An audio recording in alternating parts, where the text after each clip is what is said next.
I'm talking about straining for that logo on the side of your helmet and not the name on your back. Yes, sir. Because we know what it represents. It represents everybody here you see and everybody you can't that we've talked about. I'm here to strain with you, men. I swear to God, I'm here to strain with you. Let's go. Everything you got, strain with everything you got. Let's go. Bills on 3. 1, 2, 3. Bills.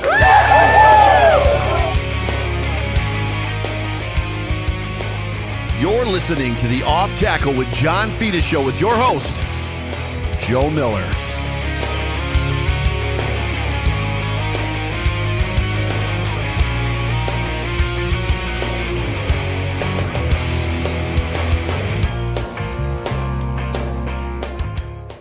Well, what is going on, everybody? Welcome everybody into the Off Tackle with John Fina show, brought to you by the Market Dominator on the Buffalo Rumblings Vidcast Network, presented by Picasso's Pizza. Treat yourself to the most flavorful pizza on game day. Picasso's, we are Buffalo Pizza, shipping local and nationwide. Order online at picassospizza.net.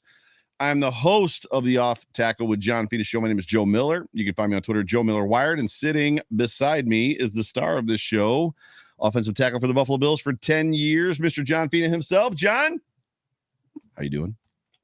Victory Monday, Joe Miller. That's a lot of paragraphs that I have to say. God, you are so good at that too. Beginning of this show, it's crazy. You should really try out for theater. I'm sure all that memorizing of lines, you like nailed it. Oh, memorized my butt because don't give away our secrets. Paper. Yeah, I wish that was memorized. Yeah, so it's good to be here. And why don't we, before we get started, hear a quick word from our key sponsor, Mr. Market Dominator himself, John Spaschek. Hello, Buffalo football family.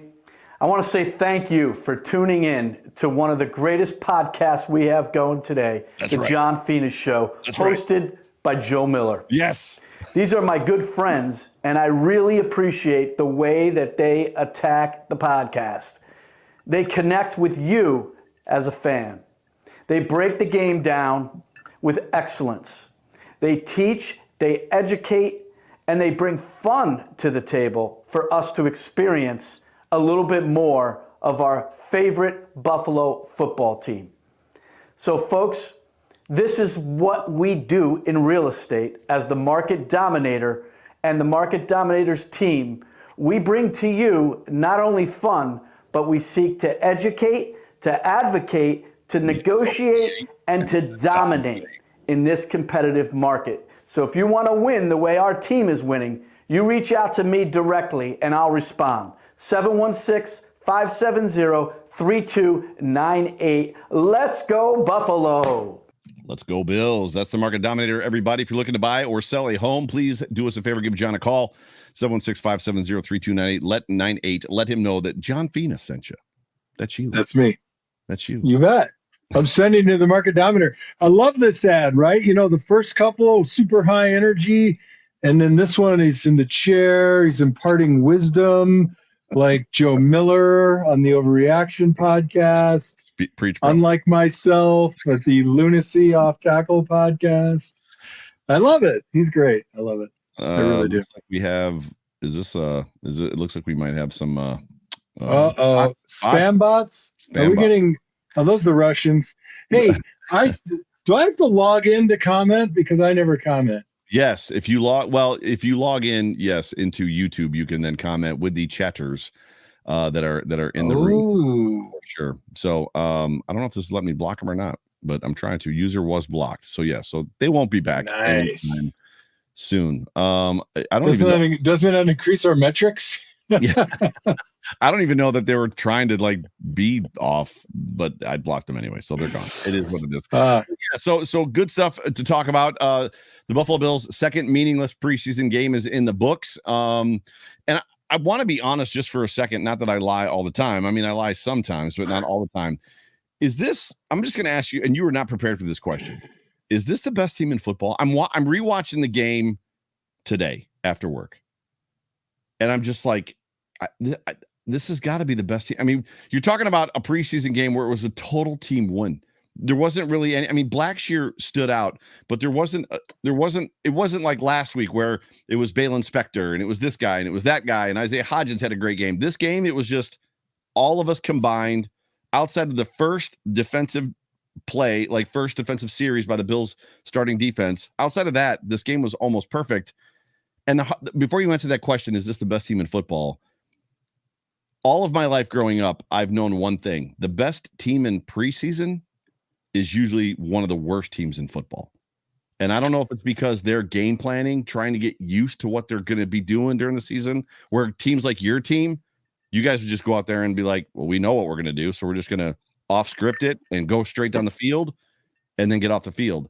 Does that make sense? You know what I'm talking about, though, right? Like, generally speaking, the best team in preseason sucks during the regular season. And the teams that don't win in the preseason are generally the good teams. Where are you at on that concept of this being the best team in football? Well, minus the Ravens, right? Because they have the longest win streak, unless they lost the other night with 21 preseason wins, and they're a pretty good football team. I don't even think about it in terms of the good. I would have to look at the historic stats, which I am not going to do. But pursuant to your question, wow, yeah, what a team. I mean, I haven't watched enough preseason football, but if I take the execution and the excitement that I saw in this last game, because I missed the first one, right? I listened to this on the radio, and then I just watched it again today, like you did. Holy cow! And yeah. I got to be honest with you, man. I'm concerned for the Broncos. What head coach Nate Nathaniel, former Buffalo Bills offensive coordinator Nathaniel Hackett. Oh my God, that's embarrassing. I understand that they sat 20 guys, right? That's 20 or I don't know. We sat 20 guys last week and crushed the Colts. Okay, fair enough. But the problem is if you sit 20 guys and they know before like the game, if you're not one of the 20 guys, then you know this is interview time. Like, put your best product out there. Right. They were awful. They were god awful from effort level, excitement. I mean, they came in to lay down. I was kind of jealous. I was looking for a place to lay down myself, and they got it.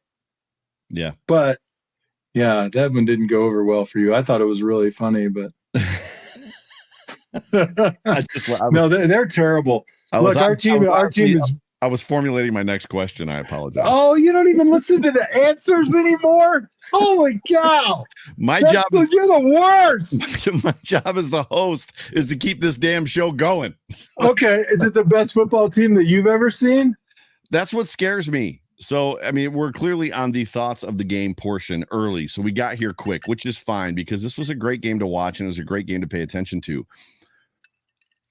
When you watch preseason, traditionally as a Bills fan or just whatever fan you are, you watch your starters. And it's funny because I didn't feel this way in the first watch. I felt this way in the second watch. So the first watch, I felt like it was old school preseason. The starters came out, they marched down the field, they scored a touchdown, they got off, and then it was like kind of like outside of wanting to see Case Keenum play with the first team, which he did. But even when they left the field, so second half, I became disinterested. It became like preseason games of the past when Jim and you guys would leave the field. It's like, oh, all the scrubs are out there. On the second watch, and I'm going to answer the question. The question was, do I feel like this is the best team? Are they the best team in football? On the second watch, I was amazed, if you will, by just there's no scrubs on this football team. The third teamers that are going to get cut, the 20, they're down to 80. They've got to cut to 53.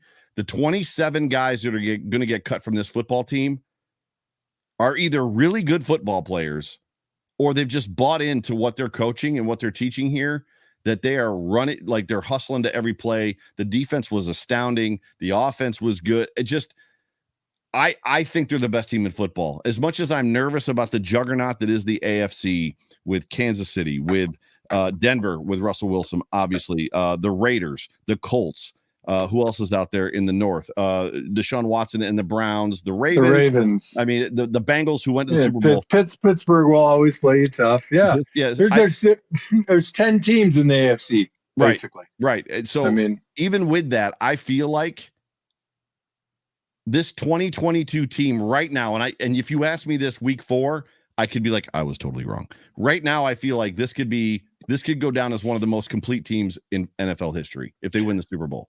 Yeah, well, here's where I won't disagree with you. I stopped listening after you said portion because I'm kind of hungry. And you don't listen to my answers either. So I didn't listen one time. It's funny you say that because as a player, I've always watched preseason games, and as a retired, sort of fan of the game, completely differently. Like I don't care what the starters do. I'm always looking for the second and third run of guys out there. Right. And what was really cool about it, right? Everybody's on Twitter and they're like, yeah, it's such a great place to be in Buffalo. Guys want to come here, right? Well, there's a difference between they want to come here and be a part of a team, give it the old college try. But what we're seeing on the field from guys who someone's getting cut. I mean, 27 guys are getting cut, right? And then they try to load back up on the practice roster. But hell, if I know who it's going to be watching them out there. Shaq Lawson looked like he was in his second year in the league, energetic and running around. It's pretty awesome. It's fantastic. When you look at the bottom of the roster, guys like Joe Giles Harris and Balen Spector, Balen Spector's a rookie and Joe Giles Harris has been around. You watch these guys and they're in the game together and they're both playing like they're. It's just, everybody on the field in this game was playing to win an AFC championship game. Everybody on the Broncos side was playing for the front seat in the airplane to get home. They were like their give a shit meter went out like this first drive of the second quarter. I mean, the gas came up, and I don't care. I mean, look, the difference between our 2s and 3s and their 2s and 3s is a chasm this wide, and whether that's Bean and McDermott or senior leadership on the team or just hey, we're in Buffalo and we got a chance, and I want to be part of this choo-choo train, right? I mean, the guys are like stepping on babies and octogenarians to make it onto this squad. Stepping on babies and octogenarians. Where do you come up with this? I just felt like, to your point, good God. I felt like, to your point, that when Josh did that pirouette, so he I don't know if you caught the post-game interview with him, but he said that on his touchdown throw, which was unfair. That touchdown throw was indefensible and completely unfair to any defense in the league. But what he said was he dropped back and the ball was supposed to come out immediately to Stephon Diggs, and he missed it. And he knew he missed it. So then it was like, well, what do I do? So I ran forward, and then he's thinking in his mind immediately, I shouldn't be running the football in preseason, right? So then he like pirouetted and turned around and then catches Gabe Davis in the corner of his eye, who's still running his route because Gabe Davis is smart and he knows what Josh Allen's going to do. When he starts running, he's not going to like put his eyes down. He's going to keep looking. And he makes that unbelievable, like he throws that ball 40 yards on a rope. It was awesome. It was stupid. It was a ridiculous play. And I just can't help but feeling that even the Broncos players who now have Russell Wilson weren't sitting there going, oh, we're a little jelly. Like, wow. All right. What really got me on that play was the protection. I mean, there was a great pocket, and I thought to myself when I watched it, like, what's he doing? Like, he could have stepped up and thrown it, and then, he bailed because he's thinking, I'm not supposed to run in the preseason, which I think is hilarious. Such growth in that young man. We're so proud of you, Josh. You're coming along so nicely. Right. But hey, Stella's outside. Yeah, she's watering the plants. We live in the desert. We need water. I'll tell you, beyond that first drive, beyond Josh and the offense slinging it and just crushing them, I watched Keenum and even Barkley, and what I thought was really cool was the ball was coming out. The ball boom. Right. That was boom. It was getting delivered. That was Barkley last week. Barkley, the ball was just coming out crazy fast. And we need a little bit of that because we're going to face some pretty damn good defensive ends. Yeah. And we need to be able to get off press coverage, get open right now, and Josh needs to be able to have a place to go with that ball. Just nobody ever hit Tom Brady because the ball was always gone, right? Yep. We need to get there with our guy. And then occasionally little play action, little deeper drop, and you sail it down the field. Ralph Wilson Sr. in the comment section says the NFL Network is replaying the Bills game now. And just like that, thanks to Ralph Wilson Sr., 10 people just logged off and they're rewatching the Bills game. That's actually I forgot to say this at the top. So whatever platform you're watching on, please like and subscribe. So jump down in YouTube or wherever and like this show. Facebook, like it. Twitter, same thing. Also, we are Super Chat Live. So if you are interested in getting a comment or a question to John Fina, please feel to Super Chat us, and it'll come up on the screen. It'll glow, and we'll read it, and it'll be great, and all that good stuff. It'll glow and shimmer with jazz hands. And it might do a little shoulder shake. But yes, so for all intents and purposes, I was just on the second watch. I was just impressed with the eagerness, the intensity, the oneness. It wasn't a bunch of third string bubble guys out there individually trying to make a play. I felt like they were a team as well. The third team, we're playing like a team out here. Mm-hmm. And it was different. It felt very different. It felt to me like, I feel like I could put these guys out on the field on a Sunday and they might be able to win a football game. Now I know that's ridiculous to say, but Cam Lewis is out there making ridiculous plays. Cam Lewis is on the bubble and he's making ridiculous play. Like, I don't know how to say it. And that's what they're trying to do. They're all trying to find where they fit, right? And they're trying to make themselves indispensable to being a part of the championship run. I mean, that's what every guy's got to do. It's really cool because every guy that steps onto that field feels like they have a chance. Right. And wherever they end up, and what's, I guess, pretty astounding about this is probably minus just maybe 2 or 3 guys. All those guys are going to be in football. Right. I feel like, like they got a chance. Right. That would be something for you to follow and not me, but that would be pretty cool. Where did they all end up? So we'll do that show at like 3 a.m. simulcast out of Latvia in Spanish. Yo quiero Taco Bell. What's interesting about all of that you're saying, and there's nothing interesting about that, is that we spent 20 years as Bills fans, and I know that you weren't necessarily a part of that. I spent 20 years as a Bills fan, excited about cut down day to see who was going to get cut that the Bills might bring in. And the amazing from other teams. Right. Now the amazing reversal is there are not only fans of other teams, but general managers and staffs of other teams that can't wait to see who the Bills are going to cut. Yes. That they can put on their team. And that's I agree. Wildest dreams land is basically where you're kind of like looking around like, where the hell am I? You're like, all this euphoria. I can't take it anymore. I'm so happy. I'm freaking out. My cup isn't like runneth over. Like I'm getting like it's coming down in buckets. Right. It's the Lego movie. Everything is awesome. Everything is awesome. Our show has hit a new. And even with that awesome piece, I would enter this. God forbid. Knock on wood, everybody that's listening to this show right now, if something were to happen to Josh Allen, Case Keenum showed at 16 of 18 for 192 yards and a touchdown, that he more than likely, not that we didn't know this already, because he was part of the Minneapolis Miracle with Stephon Diggs. He's played solid football most of his career. If that dude has to come off of the bench, he showed he is more than capable of running this football team. He might not be Josh Allen, but he can run this football team. Yeah. You know what? I mean, we're gushing and it's starting to get a little gross. I love it. And the saccharin, like I got an issue with a molar every time this much sugar. Come on. Settle down, Joe, for God's sakes, man. What you made a comment earlier that I thought was interesting. Like I always thought about how these games are useless in the preseason. Right. And for the first time,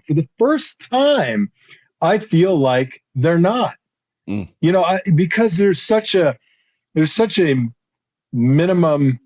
What's the word I'm trying to say? So there's the acceptable bar of performance in the preseason has gone from down here off the screen all the way up here.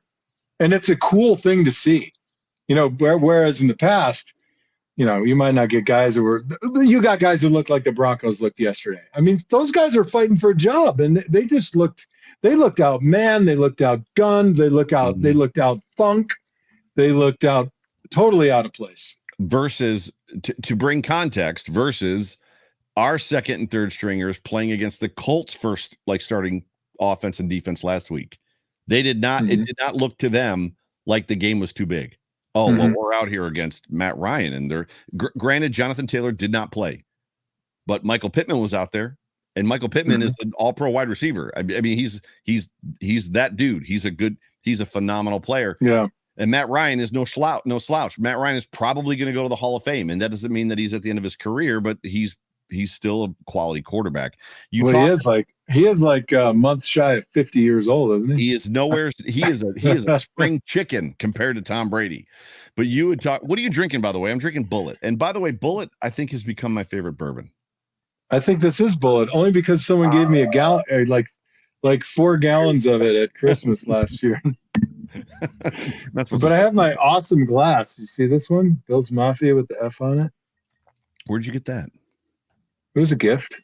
Nice. From one of my lovely fans. Hey, if you want to go back and watch the game in the second quarter, Roger Saffold had a block that was just awesome.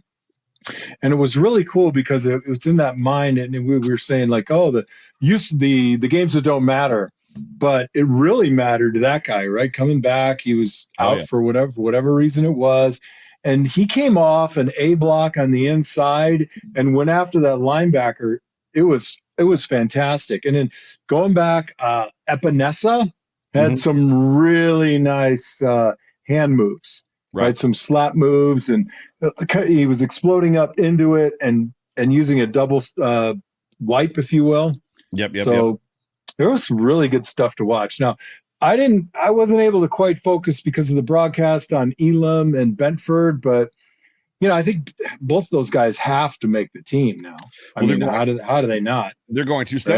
That's a great segue. I was actually leaning into, you had talked about some guys when they get cut, blah, blah, blah, blah, blah. And we know that the Bills have moved themselves a day early, to the wire as far as roster limit. They were at 83 today, being Monday, the day of the airing of this show. They traded Cody Ford, and they released Matt Haak, and they released Tavon Austin. So I do want to talk about and dive into a little bit just Cody Ford, because right now Twitter is all abuzz about Bobby Hart maybe making this football team, which Bobby Hart last year, before Aaron Kromer, pre-Aaron Kromer, before getting saved by Aaron Kromer, was not somebody that you necessarily, or I would say Bills Mafia collectively, wanted on this football team. But it looks like Bobby Hart may have outplayed him. Now we'll pull up the new depth chart, as it was actually delivered by Sal Capaccio on his Twitter today.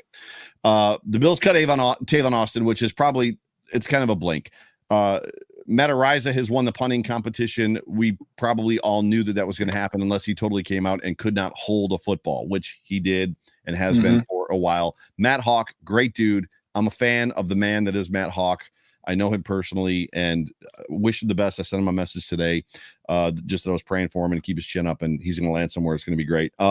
As far as Cody Ford versus Bobby Hart, and then the other thing that I want to tag on that nobody's talking about, and I texted you about it today, Spencer Brown had back surgery.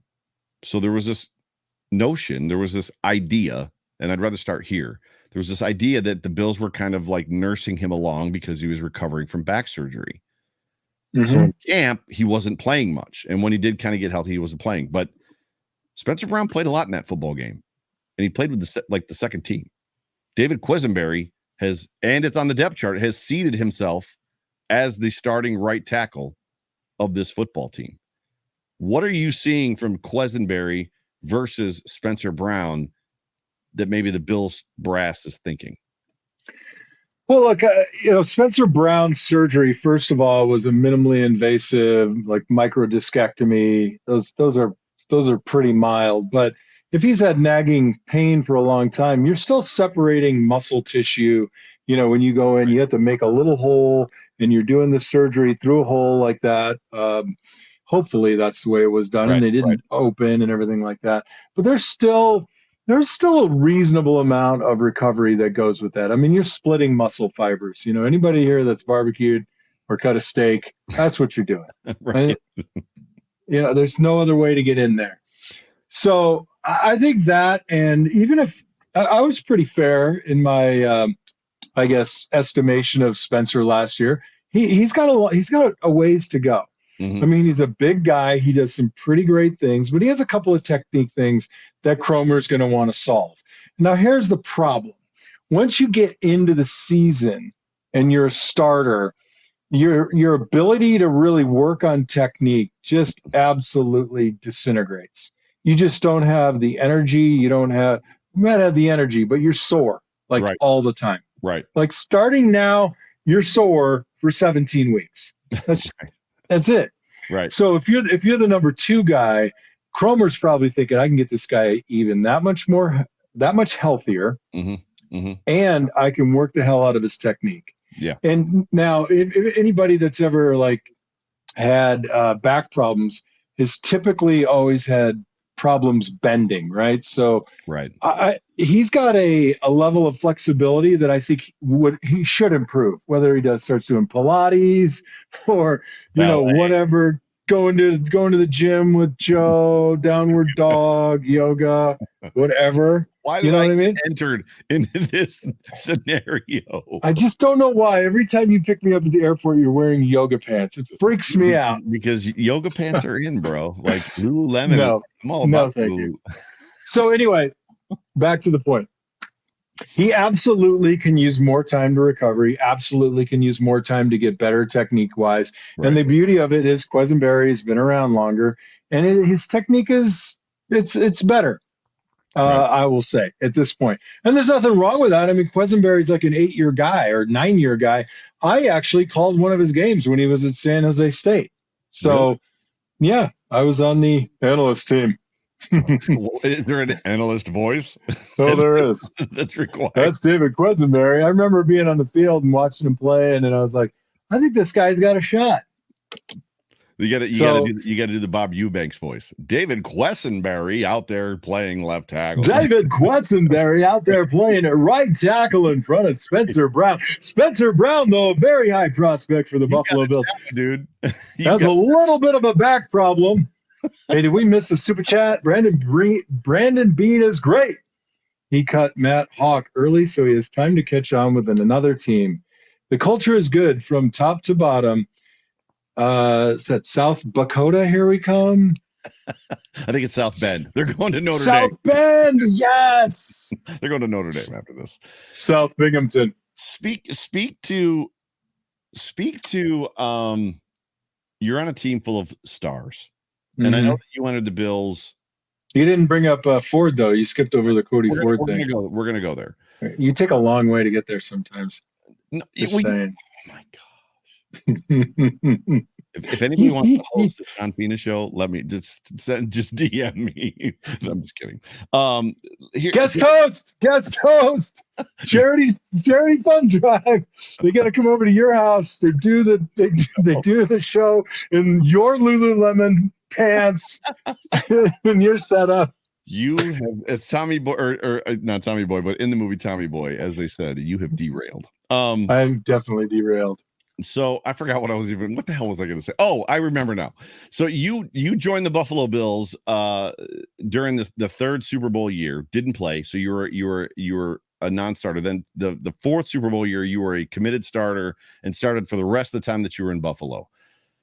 What's interesting to me, and I feel like fans everywhere think about this. You see these guys today. I know for a fact, beyond a shadow of a doubt, Matt Haak, Reed Ferguson, Tyler Bass were bros. Legit tight dudes. They were, and it was beyond, well, we're the special teamers, so we have to hang out all the time.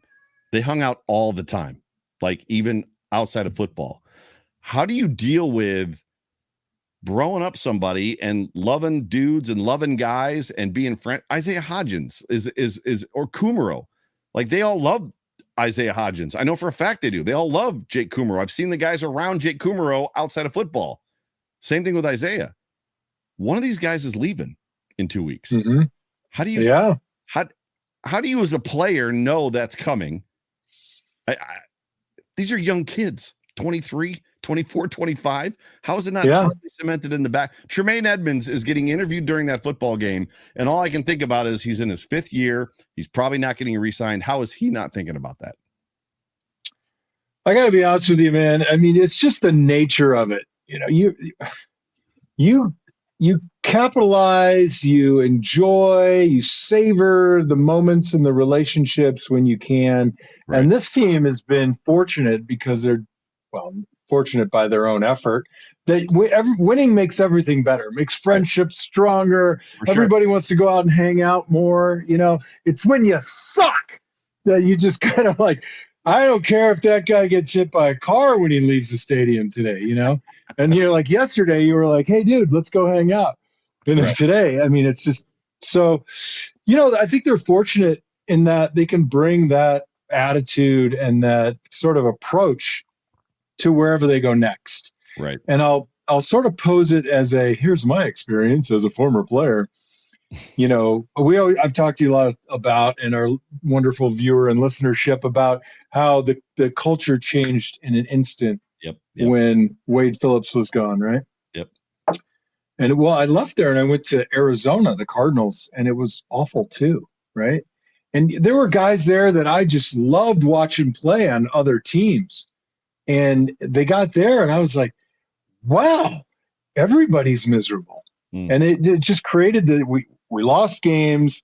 It was not a bad locker room. I mean, guys were still guys, but everybody was just kind of like prickly, and you're always tense, like just ready for someone to kind of slam you. So I think those guys are, they're going to take this experience, and they all know going into it, one day it's my day and I'm out of here. Right. But if they can go like to another team, and teams will say, I want to get a guy from the Bills. I want to know what's in the secret sauce, right? Is it Iman? Is there like Q42 in the water? Right? Something like that. Right. So let's do this. Before we get to Cody Ford and we get to whatchamacallit, Bobby Hart, why don't you do the House Capital read real quick, and then we'll jump over to Cody Ford and the other one. I'll have to get my monocle. Are you the Monopoly guy now? Like, what do you mean, not the monocle? I got my San Diego Bills backers t-shirt on. I need to get some of these Bills backers people to send me swag. No, I went. You have to go. I went to Albuquerque. I went to San Diego. I got hooked up, or I got followed yesterday by the Bills backers of Southwest Missouri. And then I messaged them. I was like, I went to college in Southwest Missouri. So we're like besties now. They're like, oh my God. They have a college there? It's no secret that the housing market feels like it's out of control right now, like Joe on his podcast. The housing market is out of control, and you could use every tool to stay competitive. That's where House Capital comes in. Their friendly, expert mortgage loan officers will ease you into the home buying process, making the process simple and hassle-free. They specialize in mortgages and can help close most homes in 30 days or less. Turn to the preferred mortgage broker serving upstate and western New York. Contact Brian Belser today for all your house needs. That's House Capital, H-A-U-S. House, a registered mortgage broker, New York State Department of Financial Services. All loans arranged to third-party providers, equal housing opportunity. House Capital, 500 Pro, NMLS 1549644. So House Capital. I forget, though, that I do have to spell it. It's House Capital, H-A-U-S, not H-O-U-S-E. H-A-U-S. It's German. It's House. Haus? Is it Haus? No, it's got to be House. It's they pronounce it House. I know they pronounce it House. My mortgage. All I know is they write pretty good reads, dude. Who wrote the copy? They did a nice job. I work for House. I just know that they're my mortgage broker. Did Iman write the copy? Iman writes good copy too. I know. He and I were collaborating on a vodka ad. You should ask him to tell you about it sometime. Ad. So what are you guys doing that I'm not included in? You look like a man who just gave away something you weren't supposed to talk about. No, it's not. It's actually it's horrible at best. It's horrible at best. It's going to apparently bring in some dollars to the Fina house. No, absolutely not. No, it was a joke of a conversation. I was helping him with his copywriting efforts. Gotcha. And my ideas are not good, gotcha. or R-rated either, apparently. Well, ladies and gentlemen, do yourselves a favor. If you're in the market to refinance or you're looking to buy a home, call House Capital 716-815-2102. Tell them once again, John Fina sent you. So let's do this. Let's talk real quick, briefly, about the Cody Ford move. There's some dissension. There's some tension. There's some not animosity. Bills Mafia is Bills Mafia. For everybody that's out there like me, that's like, oh my gosh, Brandon Beane is a wizard. He traded a dude that we wanted to cut last year. He traded him this year for a 5th round draft pick. The dude is a magician. There's other people that are out there like, yeah, well, he drafted him in the 2nd round. So this is a loss. And it's like, bro, relax for a second. But talk about just that move, maybe what it means for him with greener pastures. And then what have you seen in him? Because I know there's been a change with Cromer. And what are you seeing in Bobby Hart real quick, just briefly? Well, first of all, Bobby Hart's still a work in progress. Yeah. But I think that Bobby seems like he's a little better athlete. Like he's going to be a little bit more mobile, a little all over the place, but they're trying to compress it into some really solid technique. And I think that was the right move, in my opinion. I mean, getting a 5th round pick for a guy, and I think it's hilarious. The string of 1st rounders and 2nd rounders that have never, the Heisman Trophy winners who've never, made their mark in the NFL. And now you're going to you want to go out and hang Brandon Beane because the 2nd round guard didn't pan out. I mean, that's anybody who's making that argument should probably not make it around me, because I'll do like a Joe. And I'm like, I stopped listening when you started talking. I'm never letting that one go. Captain Kessel. So it was a great move for sure. But I'll tell you this, when I was watching the replay today, that's today, Joe. Today. When I was watching the replay today, Monday. There were a couple of blocks. Monday, funny car. There were a couple of blocks. I was like, ooh, who is that? Right. And then that 74 flashed up, and I was like, what? Yeah. He looked good, man. He looked pretty good. Yeah. But I think you gotta make.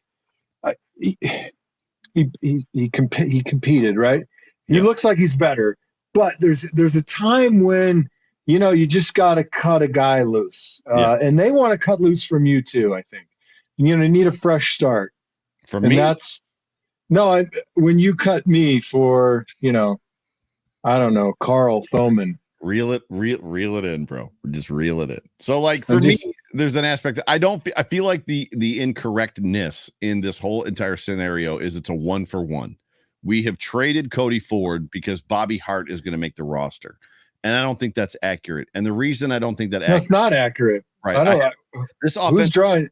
Well, a lot of people on Twitter are, but so the accuracy is, or the reality is that they are just as deep at offensive line as they are at wide receiver and what looks to be running back right now. There's 14 offensive linemen still. There's a million employed. Yeah. And Bobby Hart is not the 2nd string anything. He's a 3rd string guard right now. And I have it on pretty solid information that the Bills are toying with the idea of putting Tommy Doyle inside at guard, to which I was like, he's 6'9". And the response was, so our quarterback is 6'6". if he can play inside, what does it matter how tall he is? Yeah. And the response, I don't know. Okay. Yeah. Look, I think it was a great move. I think it was a fantastic. When I saw it, when you texted me that, or I don't know, maybe it came up in the Twitter, I was like, awesome. 5th round pick. And what makes me super excited about it, who was our 5th round pick this year? It was Khalil Shakir, if I'm not mistaken. Yeah. I mean, already, who out there is like, oh, Khalil Shakir, that was a waste of a 5th round pick. Find me somebody saying that. Yeah, Khalil Shakir, who was listed as a 3rd, depth-wise, 3rd slot receiver. Yeah. Meanwhile, looks to probably be a major contributor on game day. Yeah, that's what I'm saying. So if you trust your GM and you trust your scouts, right? And we're very clearly a team now that's drafting by position, not best available. Right. That's just what it is. And that's an incredible place to be. Because if you're drafting by best available, that means you've got holes all over your roster. Yeah. Or you have the complete roster, which nobody has. Well, we're probably pretty close. Let's transition to, in your opinion, the good. So what did you see? And you can talk about players or situations. Just what stuck out to you as like, this was good, or this player was like Blackshear to me, which I'm surprised because Raheem Blackshear is playing out of his mind. Meanwhile, he is still number 5 on the depth chart behind Duke Johnson, which does not bode well for him. James Cook also played well, but who stuck out? Yeah, I don't know, man. I look in that running back room. That's so if you let the big guy go, then who's the goal line back? Or does that change your goal line scheme? Big guy being who? Zach Moss? Yeah. They're not. So Zach Moss. I'm just saying, but that's the way they're thinking right now. Like, it's because all 5 of them are good football players. Duke Johnson, could he be Zach Moss on the goal line? Right. Raheem Blackshear, do we keep him? Who's better on special teams, Raheem Blackshear or Duke Johnson? And then right? Also playing into this conversation is the fact that James Cook is not a first round. He's a rookie this year, second round draft pick, and Devin Singletary more than likely is not going to be here next year. So that also plays. Yeah, no, I think you're right. I mean, it's find a position group where it's going to be easy to cut somebody and then wait. Let me know. I'll wait. I don't know that I can. Right. But we already did it. Haak's gone. Matt Haak, right? I mean, literally, that's kind of a flip of a coin. I mean, Haak made some mistakes last year, but he would have got better. Well, I'll say that's. I don't know, man. I mean, you're asking me to make a decision. I guess what I would say is I would probably let, I'd probably let Duke go and keep Blackshear. Yeah. I hate saying it. I don't even like talking like this. Duke is gone from this roster. So Duke is not making this roster. You keep 4 running backs. You're right. Or is that 5? It's going to be Singletary, Moss, James Cook, and Tywan Jones. Those I forgot about Tywan Jones. So Blackshear goes under the practice squad. Maybe if you can keep him. Maybe Blackshear goes to the practice squad. Yeah. What did you think of James Cook? I thought his runs were tremendous. So contact balance was a big thing for James Cook coming out. Mm-hmm. They said that he had bad contact balance. There was a couple runs where he was at full speed, glanced to the side, people got onto his legs, and he kept right on trucking. I think he looks great. What I love is he's got the lineage too, right? Dalvin, older brother. Right. I think it's just hard because, I have 4 older brothers and you're just competing all the time. And there's like this insatiable appetite among brothers who compete in athletics to like whip each other's asses, Right, so right. I don't want to, first of all, he's a 2nd round pick. They're not cutting him. He's got too much talent. He's got too much upside. And he's, it's kind of like a legacy situation. So I think he's terrific. He looked great. Mm-hmm. People I love all these really cool, like made up terms, contact balance and all this stuff. Those are real terms. I know it's a real term, but it wasn't a real term 30 years ago when I played football. Thurman Thomas had unbelievable contact balance. All that means is that when I'm in between the tackles, like I know, yeah, when I'm getting glanced, I'm staying on my feet versus as soon as I get touched, I fall down. And we've seen those guys. Fred Jackson had amazing contact balance, right? For a kid out of D3 college, he had incredible. I wonder if that's mental. Like, you have the expectation that you're gonna get hit. You probably have better contact balance than not. Like, I'm just gonna skate right through here, baby. Zing. Right. No, never happens. Who else stuck out to you in that football game? The wide receivers are tough because there was like 14 guys that had 3 receptions. The ball was dealt. Yeah, that was pretty cool. I'll tell you what I really enjoyed. I love the aggressiveness of the DBs, and not because they got all the penalties or this and that. But I think if you don't figure out where your limits are, then you never learn how to play, within them, I guess, like, Right. oh, that's too much. All right, that's too much. Now I know, right? I mean, your kids did this when they were little. Like, they pushed the limit. They're like, flag. So I love that we got penalties. I'll take penalties at DB in the preseason with young guys all day long. Anything to get them kind of settled in. The DB situation is interesting because on the depth chart that was released today, being Monday at the airing of this broadcast, they had the slated starters for corner for defensive back as Tre'Davious White, who is not likely going to start the season, and Dane Jackson. Behind Tre'Davious White, who's going to start, was Christian Benford, and behind Dane Jackson was Kaiir Elam, which is a conversation worth having. I don't know what the conversation is, but I would assume, and maybe it's a left-right thing. Maybe you can speak to that there's guys that play better on the left than they play on the right, but it seems like we've talked about it for hours that it's this staff wants guys to play wherever, left, right. I don't care. Left tackle, right tackle, left guard, right guard. I don't give a crap. And Ruben Brown was on the show and said, I tried to play right guard and it about ended my career. And I had to go back to left guard. And you've talked about it. Like the crown of the field makes a difference. Like my first step, the crown of the field. Should we read into that? Is Christian Benford the starting cornerback behind Tre'Davious White, or are we going to see Kaiir Elam over there? Look, all I know is start the guy who has the most confidence, who's trending in this direction. You're not going to cut your first round pick. And it's like remember the old, it still happens, right? The first round quarterback comes into the crappy team and he just has a miserable rookie year and you never see him again. Right. I don't want that to happen either. Right. So Pops Mafia says Benford needs to cover the slot receiver and Elam cover an outside receiver. Taron Johnson is on this football team and he's like a top 10 cornerback in the league. Yeah, covering the slot. Yeah. No, look, hey, Pops, I get it, right? Everybody's trying to figure out a way to put the pieces of the puzzle together. Right. And I think more than anything else, what you might see is Elam gets the start, and they have some sort of a rotation going. Yeah. I think, you try to get Benford into the dime situations if they occur. And with the defense playing like they are, maybe we get some dime. You never know, right? Yeah. I mean, that would be pretty cool. So you could try and get Benford into the game. I think you got to start Kaiir Elam, but judiciously. Put him out there in situations where you think he's really going to excel. Maybe start him in obvious run situations and maybe play action, give him a chance to just stay focused. Typically on play action, you're either it's a short route or you're running down the sideline. Right, for sure.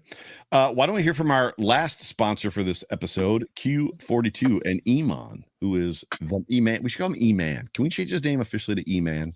Just because he's the man. I think we have to talk to his mom about that. Fair. World famous reading from Iman tonight and Q42. Tonight's Q42 spot is all about a new recipe that hit social media by storm last week. Created by the Fina girls, Mimi and Stella. It's called Fina's Summertime. A little backstory. Last week, as John was flying home from Buffalo, he's stuck at the Detroit airport for how many hours? 8.5.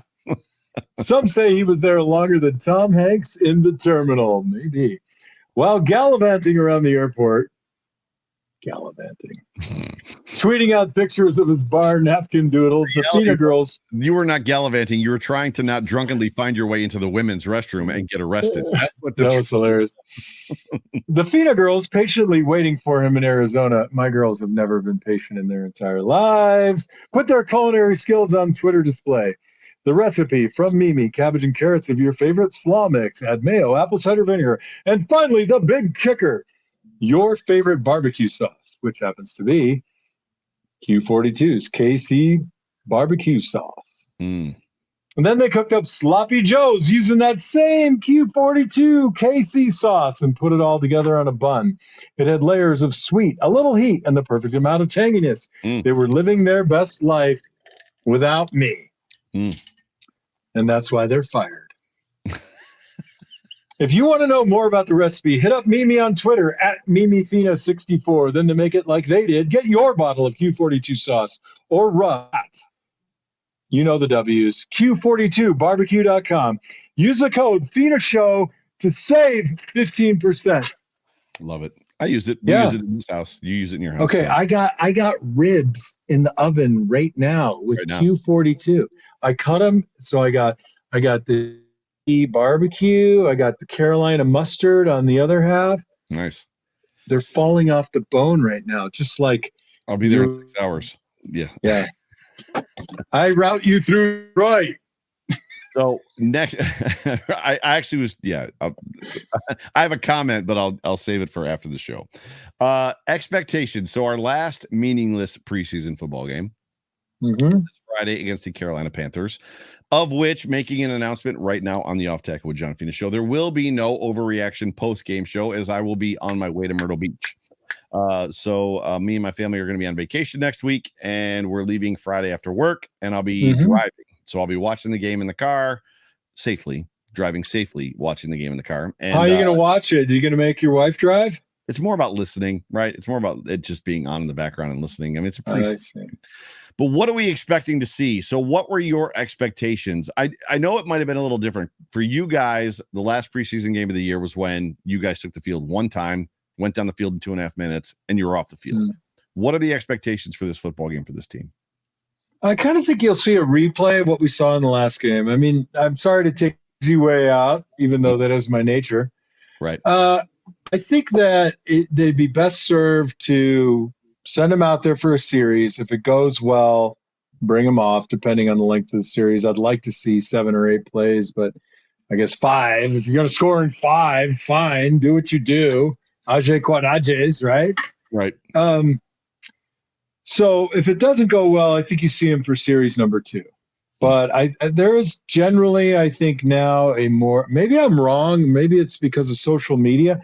Was everybody like in such panic mode about starters playing in the back when? Or do we just think about the bubble wrapping and marshmallow wrapping of players now?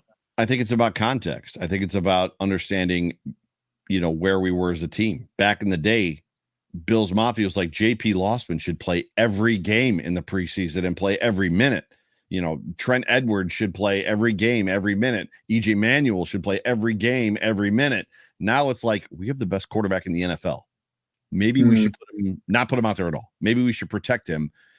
The hard part is if a guy's going to get hurt, he's going to get hurt. If he gets hurt week 1, I mean, Tom Brady, the one season that he missed, I believe he got hurt in the first game of the season, blew out his knee in the first game of a season.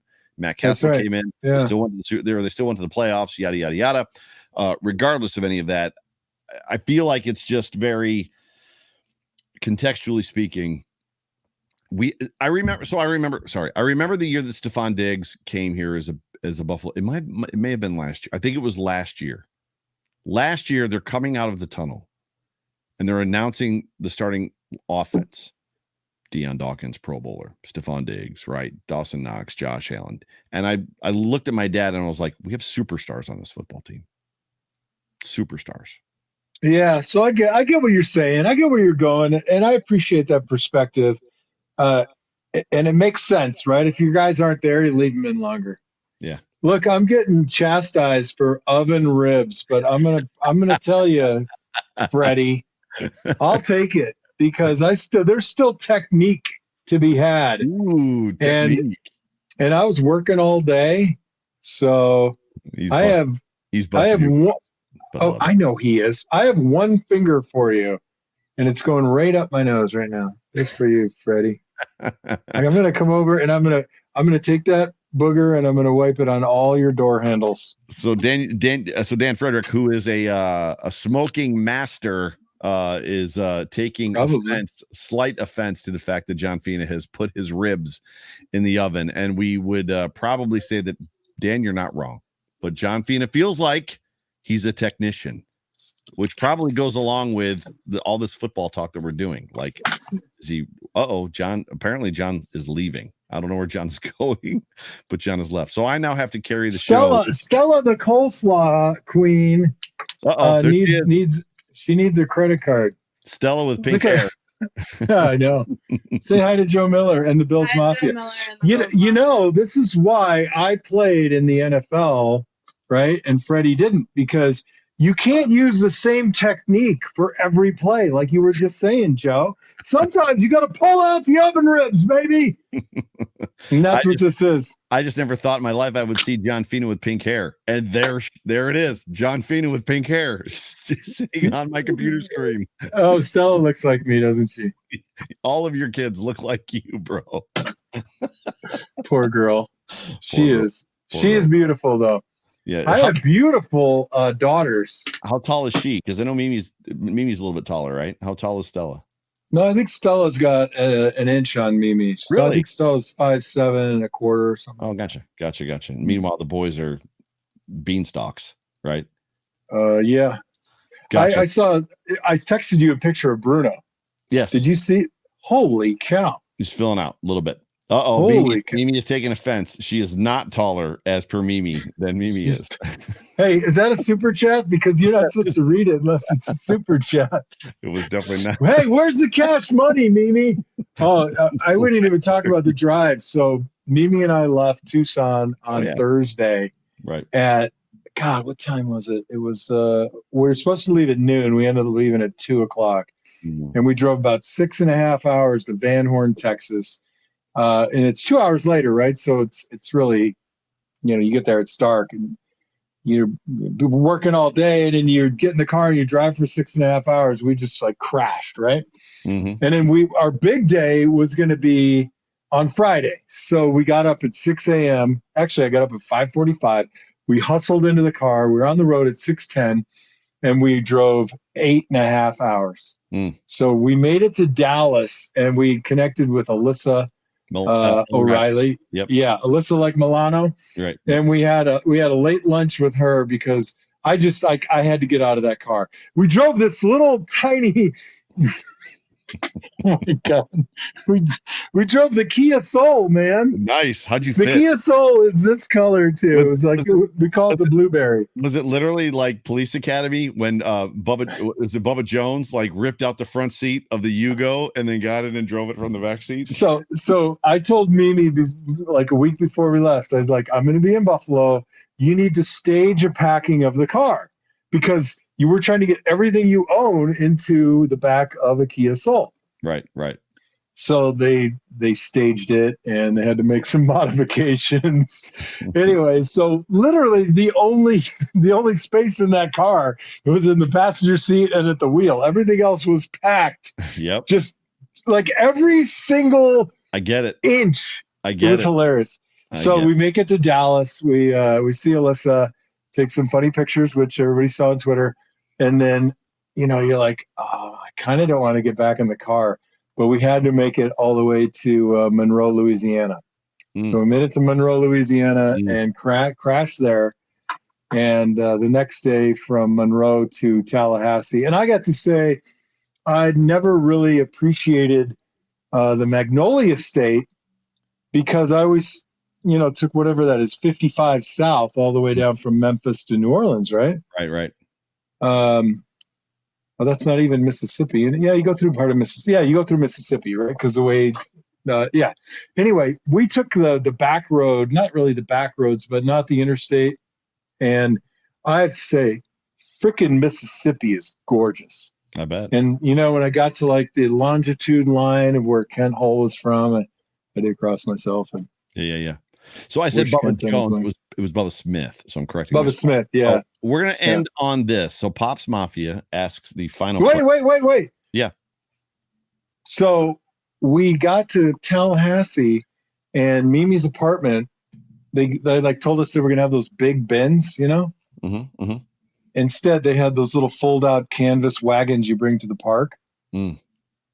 We had to make 15 trips to the stairs, and I told Mimi, I'm like, you're climbing the stairs.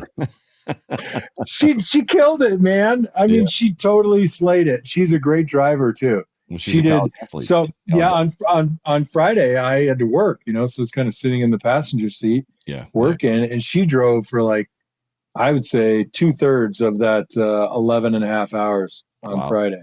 Wow. Yeah, she rocked it. She totally rocked it. Last But we got her. Last Yeah, question. last question. How'd the offensive line play? Yes. I'll flip that on you, Joe. Let's see. Were there any glaring issues? I didn't pay a whole lot of attention. My eyes were Oh, hang on a second. Let me don't want to finish. pay attention to the offensive line. Now I really am leaving. Finish. I was wholly focused on Case Keenum primarily. So Josh Allen was in for 6 plays, 6 whole plays.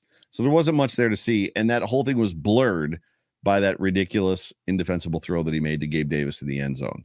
After that, for the rest of that first half, my eyes were fixed on Case Keenum, and I was watching him go through his progressions, watching his head bob, just kind of see where his timer was at, right, with the offensive line. I thought the offensive line played well in front of him, enough to give him the opportunity to do the things that I needed to see from him to be comfortable with him being the backup quarterback. So I guess not directly, but indirectly, I felt the offensive line played well. Yeah, you didn't watch, but that's okay. It was a long way of saying I didn't watch, which I think is really cool. You have a way with words. Whatever. And your delivery is amazing. That's why they call me the voice. And that's why they call him the voice. Brian Bowers. So wait, I want to answer it too. I want to answer that question. What's too. good, voice? He's talking to me. What's good, voice? What's good, John? We have a deep squad. He's not wrong. So what is your response? And then we'll get up on out of here. Do I have a deep voice? I never think I have a deep voice. It always sounds kind of tinny to me. You have a voice like a guy that's 5'1", like angels, like honey dripping off of angels. The boys choir, the Mormon boys choir. That's what your voice sounds like. Oh, just kidding. I had to hit those high notes, baby. So I'll tell you, and again, this goes back to we're the defensive front 6 or 7 from Denver. Like, they didn't show up, or if they did show up, second team. I mean, my point is this: they're all trying out for a job, right? They're all a job interview, right? This is resume building. There wasn't a single effort from any of the second team guys at resume building that I could see that was consistent. Like, you'd see a flash, but our guys, I mean, they were creating space off the ball that I was kind of like, this looks a little like college to me. So. I don't know why. Maybe Denver, maybe they had like an emotional moment on the airplane and they were all feeling vulnerable and they didn't show up to play real hard. It's like us, and sometimes our podcasts are just a big love in. But I thought the offensive line was great. I mean, they moved bodies, and you don't see that a lot. And when you don't move a body, it's all about being sandwiched on the body, right? You don't want the running back to see a part of you. So when you got your guy and the running back can't see him, even if you don't go forward or backward or wherever, as long as you got that guy covered up, that's a great block. And it was happening all over the field. I'm excited, man. I sound like such a fan. It's so embarrassing. You are a fan. You're decked out in more Bills gear than I am. Ladies and gentlemen, you have been tuned into the Off Tackle with John Fina show, brought to you by the Market Dominator team on the Buffalo Rumblings vidcast network, presented by Picasso's Pizza. My name is Joe Miller, the host of the show. You can find me on Twitter at Joe Miller Wired. That over there is John Fina. You can find him on Twitter at John Fina. John Fina, any famous last words? It's always great to work with you, sir. I'm looking forward to the next preseason game. We can dissect again. Yes. So smash that like, jump on the like button, subscribe, do all that good stuff. Otherwise, for Joe Miller, for John Fina, for Buffalo Rumblings, we'll see you guys soon. Go Bills. Go Bills. Go Bills.